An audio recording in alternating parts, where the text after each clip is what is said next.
哈利路亚，ကျေးဇူးတော်ပြည့်စုံစေတဲ့ဆိုတဲ့သချင်းနဲ့ဖျားကုန်တော်ချီးမွမ်းချင်တာဖြစ်ပါတယ်။ဤသချင်းကဒီမှာရှက်ကိုခိုင်ပူရေးဆက်ထားတဲ့သချင်းဖြစ်ပါတယ်လို့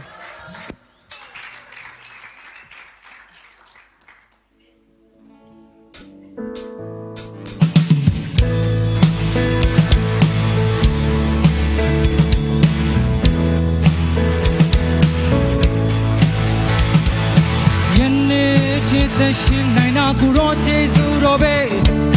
ယနေ့ထင်မြင်နိုင်ရတာကိုရောကျေးဇူးတော်ပဲ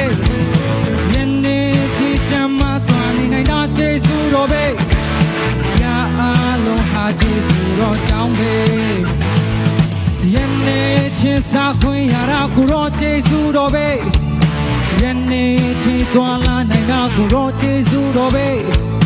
ယနေ့ထိလှူရှာနိုင်တာကိုရောကျေးဇူးတော်ပဲအရာအလုံးဟာကျေးဇူးတော်ကြောင့်ပဲ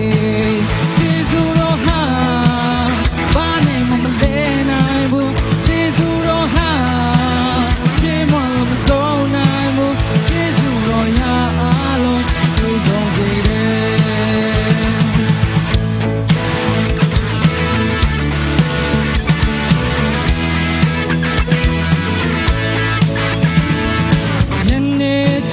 ရှင်နိုင်တာကိုရောကျေးဇူးတော်ပဲ come on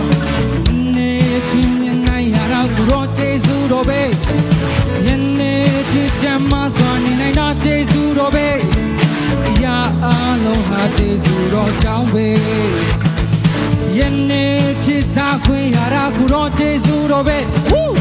ယနေ့ဒီသွားလာနိုင်တာကိုရောကျေးဇူးတော်ပဲ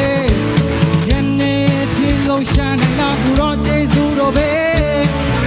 အလုံးဟာကျေးဇူးတော်ကြောင့်ပဲ